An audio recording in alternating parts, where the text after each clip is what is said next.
Hey everybody, and welcome to episode 3 of the TTV Newscast, recorded on February 3rd, 2013, to be released on February 4th, 2013. I'm Mesonak.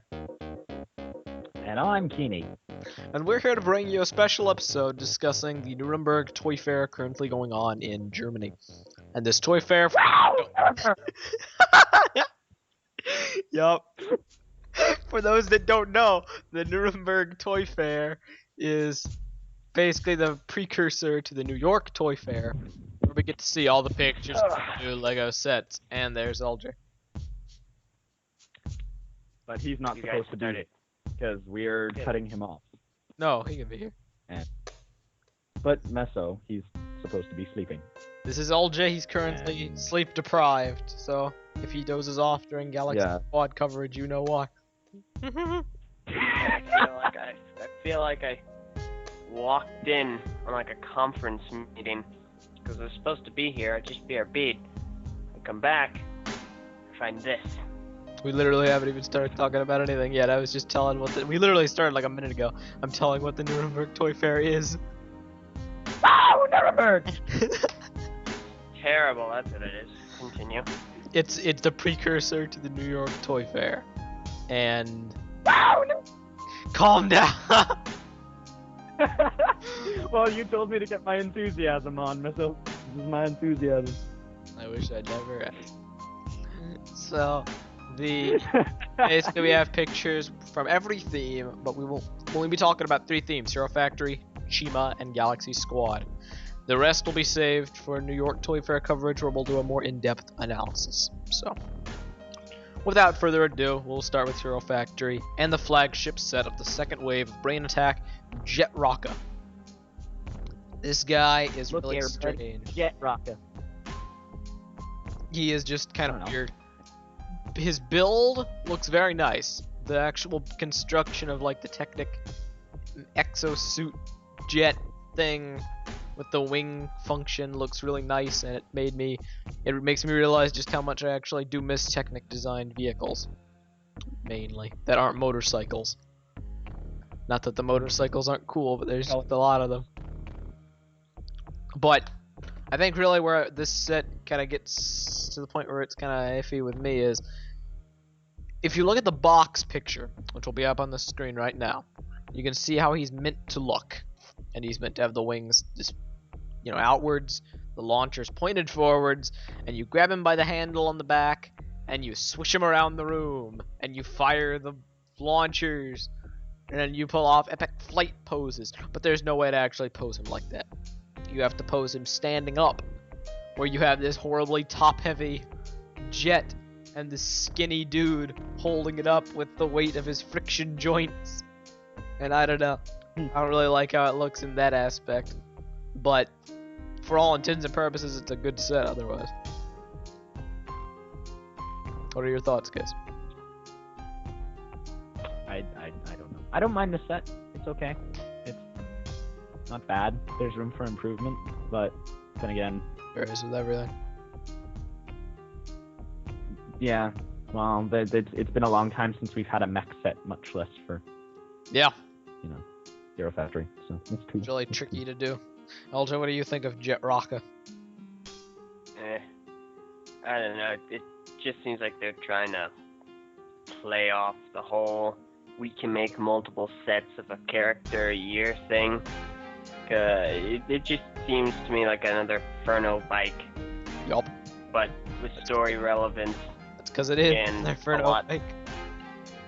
You're very right. Oh yeah, and a lot less usable recolored pieces.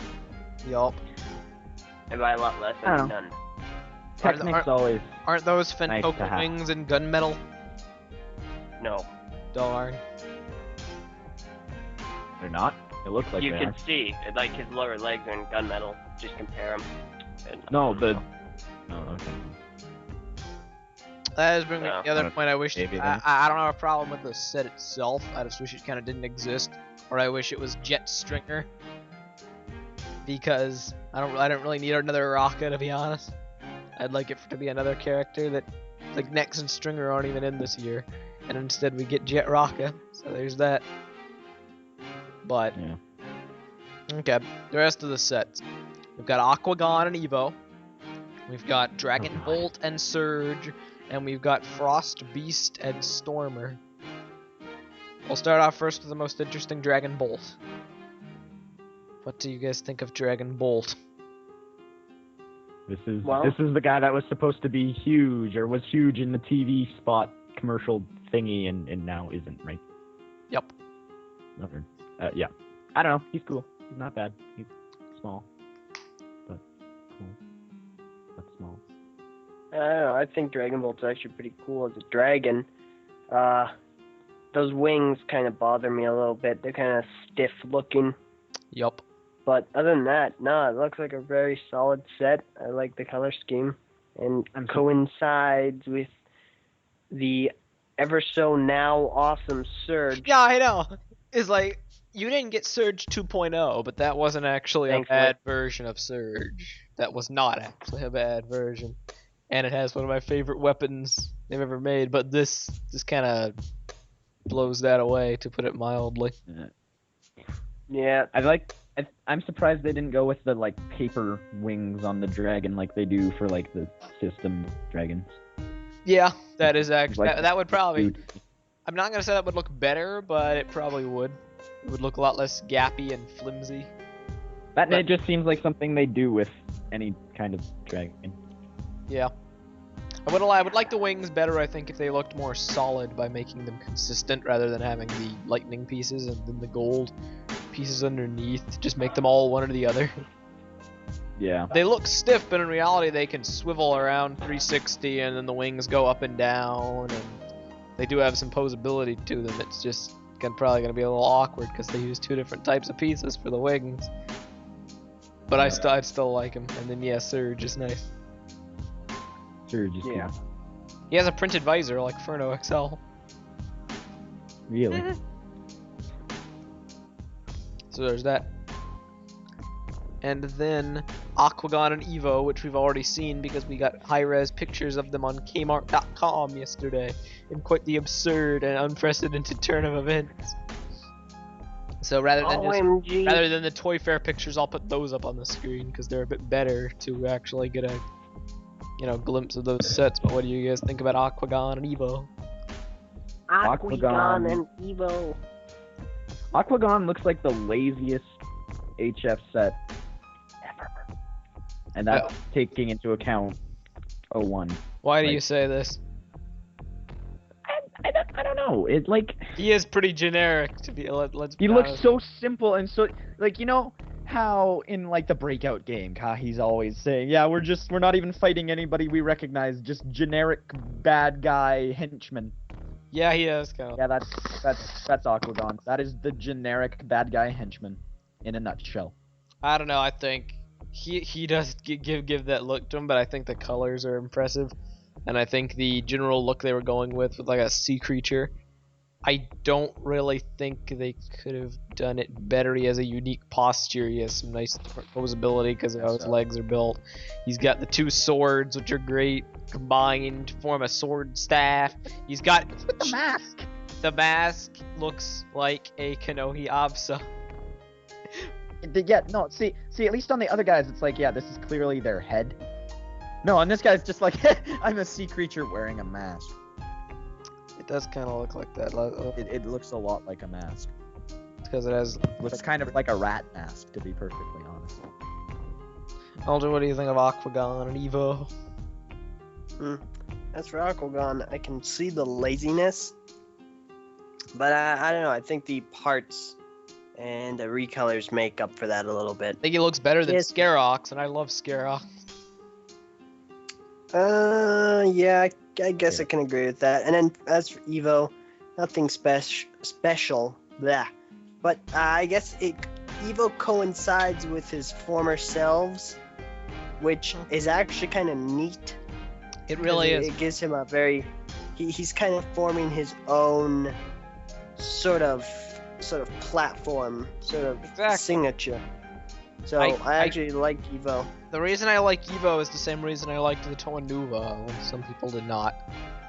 They're an upgrade. Yeah, it's not a dramatic revision They don't overhaul the characters and change their color schemes like the Mystica, the Fentoka.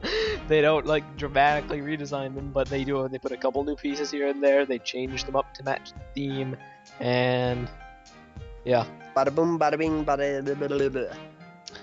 Now the final pair of HF sets is Stormer and Frost Beast. And we do have small, far-away shots of these sets. There are direct pictures of them that people captured, but it's a lot easier to just look at their bag art when they're like hanging on the wall there to get a good look at them. Stormer looks nice as far as heroes go. He's got like shoulder-mounted flick-fire missiles, a nice helmet, great sword that I wish was blue instead of silver, but it's still a great-looking sword.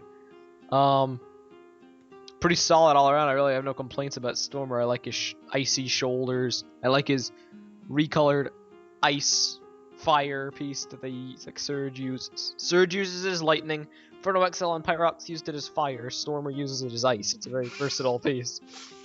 And he has it on a half Inferno XL shield. So he's cool. But then Frost Beast. I don't know. Not cool. No. A white set with blue, already a blue secondary with the, I didn't have a problem with Prydac with the white and the red highlights, but this is for some reason this bothers me. But just LJ, the random Ice red Beast. spikes. Yeah. Wait, where random red spikes? Where? There's random haven't red looked at spikes this on set. every villain. Do you want like just the direct link to the picture? Or could you find it? It's a Yeah, it's the sure. bag. Well, no, I have the bag art in front of me. It's far away. I can't really Oh yeah. tell where the red. The red are. spikes. See, there are red spikes on every villain technically, because of the brain slug. Yeah. It has the red spikes coming out of the top on every single set. But what they did with this guy, they tried to integrate that into his color scheme, and to match the eyes. It does look kinda weird, but at the same time it doesn't look weird to the point where I dislike it. It's one of those things I'm kind of apathetic to. I don't know why it exists. I personally wouldn't include it, but at the same time it kind of, for me, it brings a nice visual contrast. I don't know, for some reason it bothers me. Yeah. But that sword though, that sword, just wish it was a little bit longer. I want to actually see it in real life, because it may not be as short as it seems from pictures, but even if it is short, it's a nice looking sword. Just the usability is kind of dampened a bit. But No Death Whisper sword for you. nope. Looks like Frost Beast has a pretty unique design to it, the way his shoulder things are attached. I want to see how that set's built. And then he has the good old Savage Planet claw, but with the translucent blue fingers. And his face looks disturbing. So that's Frost Beast, and that is Hero Factory brand attack. Perfect. So, he is the abominable snowman.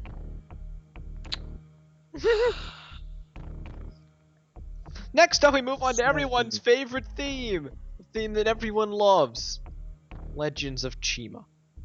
Leave now. So in the summer for Chima, we get new system sets, new Speedors sets, and Constraction figures. That's all I can say. Constraction. So you can see there are a bunch of box arts and what else? Do we have to look over the system stuff? Very briefly. Very briefly. I just want to take note of the sets that exist. So, can you guys navigate to the picture of the boxes on the wall, and you can see Wariz's combat lair? Combat lair. Yes, Wariz's combat lair converts into 5 models. Oh my god. There's a helicopter, a car thing. I can see the wolf head detaches from the front of the vehicle to form something, and there's more stuff that can detach and make a bunch of vehicles. What is going on here? I don't see how that's a combat layer so much as a transformer with ADD. Alder, what do you think of Wariz's combat lair? It's a transformer with ADD. Why in the heck didn't that win the Toy Award this I know. year, huh? That looks better than the lion temple. But the Lion Temple is the biggers. Yeah, but it's the generic temple. It's not necessarily bad, but it's not exciting either. I do like, even though they look kind of bad as far as waterfalls are concerned, I like how they incorporated that. And they have the bikes which can launch through the waterfall. But there's there's the Lion Chi Temple, there's the Warriors Combat Lair, then there's a smaller set, Egglor's Twin Bike. And it's an eagle bike. So there's that. No, it's not Egglor's, it's Eaglor's. Fine, Egglor's Twin Bike. And then there was one final set that eludes me at the moment. Oh yeah, how could I forget? Gorzon's Jungle / Gorilla Striker. It's not really clear what exactly it is.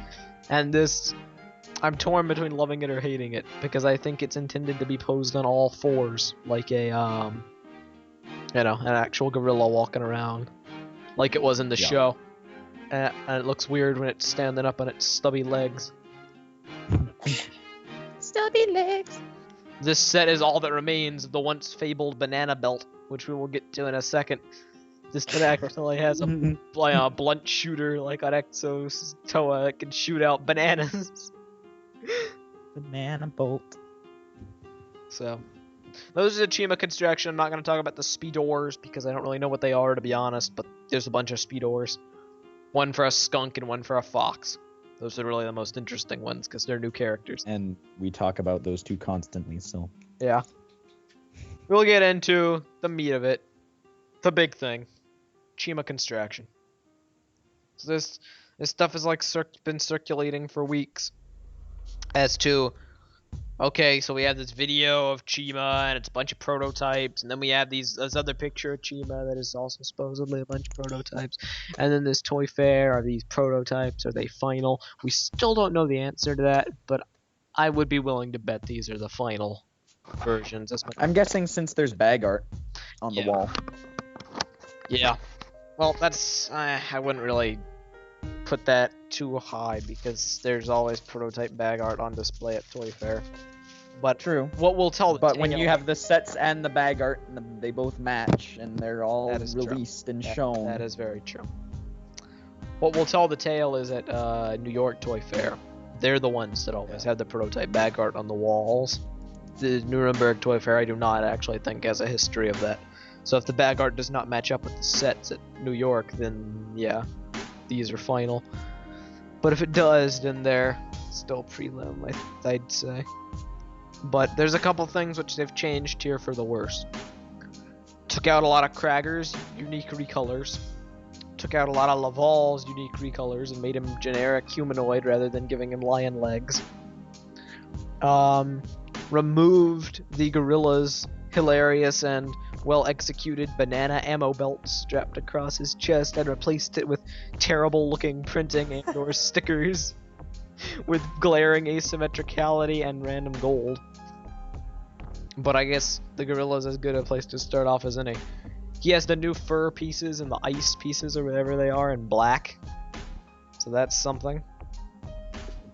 And then he has horribly stubby legs and a mace, which looks pretty cool as far as recolors go. It's trans blue and gold at once. But aside from that, yeah, this guy's kind of bad. I would say he's better than the Hulk or Stormer XL, but that's just me. It's kind of a stretch. I don't see really. how Hulk is any better than him, but with Stormer XL, it's like this guy, he may have his problems, but at least he doesn't have gappy legs, horribly large, Or ugly feet, and gappy torso. Yeah, good gappy point. torso. But anyway, Ares the Eagle looks nothing like her minifigure incarnation. Keenan, you're quite familiar with Ares' character. You did a lot of research. You say that like I've actually bothered to do. No, I just read the profile because You're quite familiar with Ares' character. What do you think of this Constraction incarnation? It looks jumbled. I like the wings and I like the weapon, but that's about it. The wing pieces are cool. The weapon is cool. But other than that, like all the views I have are like, just looks jumbled. Yeah. Like really badly jumbled too. Like. Yeah. Yeah. Too many colors. Too much going on. Like there's just like black and blue and white and yellow and silver and brown. Yeah. Even though there's really not brown, but you know, it's like darker gold. Now Warriors the Wolf. I quite enjoy this guy. I really like this guy, not just for the parts with all the dark red, the new recolors and all that. Not just like he has the silver fur pieces on his shoulder. We got a bunch of recolors going on here. But I really like the sword for some reason.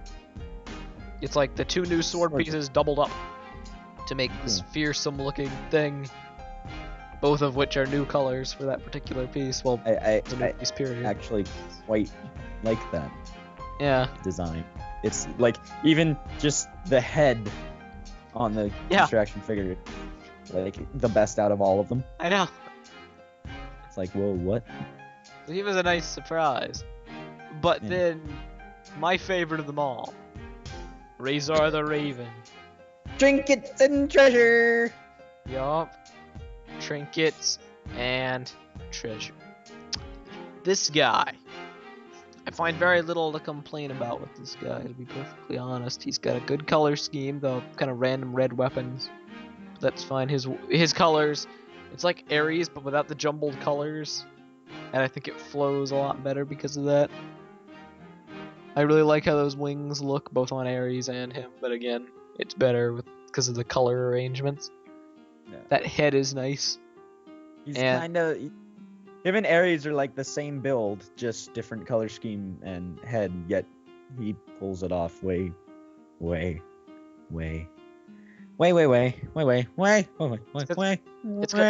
you go look at the minifigure of Razor, this guy is like exactly like Razor. But then if you go compare the minifigure of Ares to the Constraction figure of Ares, it's not at all close. Next up, we have Lego Galaxy Squad. Yay. I'm just gonna briefly touch over this because there's not all too terribly much to say. But I did make a promise to our associate Jove that I would... Because basically, I'll be honest, I follow Galaxy Squad. I don't really know too much about it. On the off chance we have fans that follow Galaxy Squad, here's some info for you. As written out by Jove, phrased in such a way I never could deliver this info to you. We've got basically these sets. We've told you guys before in these episodes. Their names are the CLS-89 Eradicator Mech, Hive Crawler, Galactic Titan, and Crater Creeper. So... to start... Crater Creeper! Yeah, the Crater Creeper. So to start off with, the CLS-89 Eradicator Mech, retailing for $30, includes, get this, Jack Fireblade, and the Orange Team Division's robot. Looks like it's based off Exoforce, to be honest. And LEGO said that CLS stands for Commando Landing Shuttle, because this set can transform actually into like a mech. It can transform from a mech into a jet, and it looks interesting. Put it lightly. What is this? What? I can't even find it. It's orange, I believe. Nesso. What? Think that sentence through for a second. Yeah, I understand what you mean. I actually do not think it is included in the list of pictures I linked you. It is not. Unless it is in jet form, in which case I'm looking at it right now, but whatever. Continue. Well, yeah, it's the Galactic Titan. Actually, wait a second. No, it's not the Galactic Titan. That's the Eradicator Mech. What do I say? I don't even know which one is which. Yeah. I do not know if the Eradicator Mech... Okay, anyway. I need to find out. I would assume that that would be the Eradicator Mech in jet form because it's the orange team. Whereas the next set, the Galactic Titan, $80. And this is the blue tank thing. Yeah. And this includes 2 mosquitoid larvae and a mosquitoid elite, as well as Solomon Blaze and the blue team's robot. And there's They seem to like blaze and fire. I know. Even the blue team is fire. This is like cheesier than Hero Factory names. Yeah.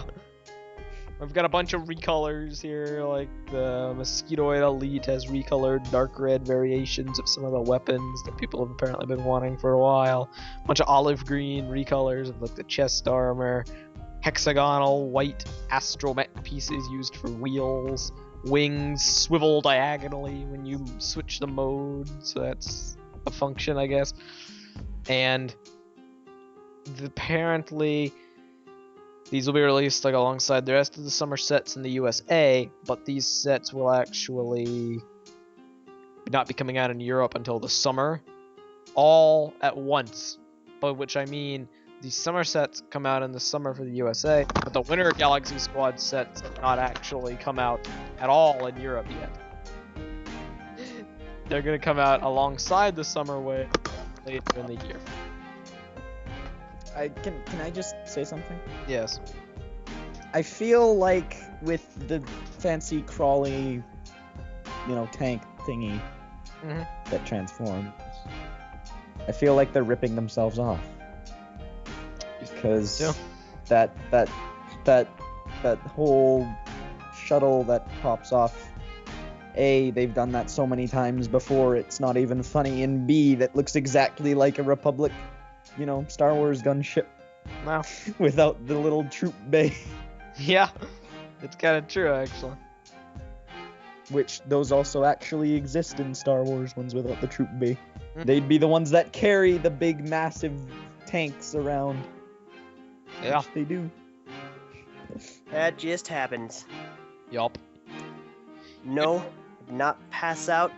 Just had it muted. Okay. Whatever you say, Jay. Doofus move. You can check out all the pictures of these sets at galaxysquad.wikia.com, as well as a bunch of other useful info if you're into that kind of thing. It takes dedication. Well, let's be honest. It takes dedication to make a wiki about something which has such sparse story materials.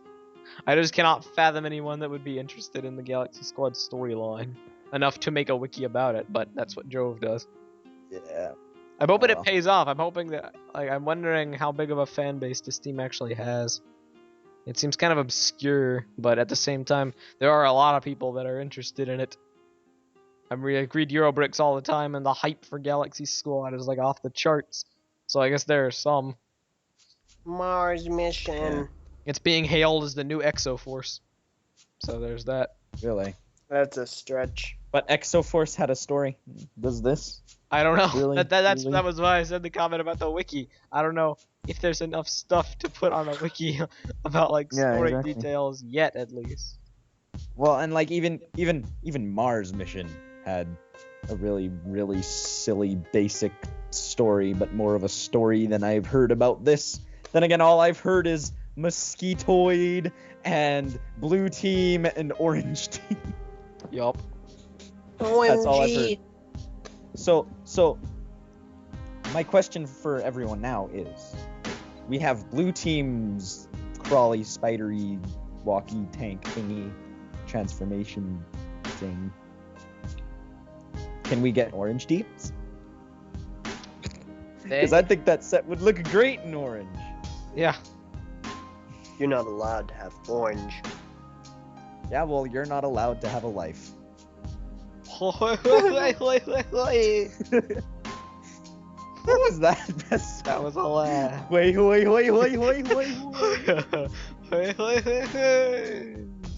Okay. So that's Galaxy Squad. It exists. Sets don't look bad, but not really much else to say. So with that being said, we will now resume our talking about it. Wait, no, let me rephrase that. We will now end, because there's nothing else to talk about. What I meant to say was we will resume coverage of Toy Fair in about a 10-day time period when a bunch of pictures from the New York Toy Fair have come out. New angles of sets, individual pictures of sets, better views of sets, We'll probably talk about all the themes in a massive spectacular, but we just wanted to get this out there because, yeah, reasons. So, unless anyone has anything else to add. No. Everything looks interesting. Alright. Then in that case, thank you for listening. I'm Mesonak. I'm Keeney. I'm LJ. And this was TTV Newscast episode 3 for February 3rd, 2013. To be released on Episode 34. Episode 3 of the TTV Newscast to be released on February 4th, 2013. We will talk to you guys next time. Goodbye.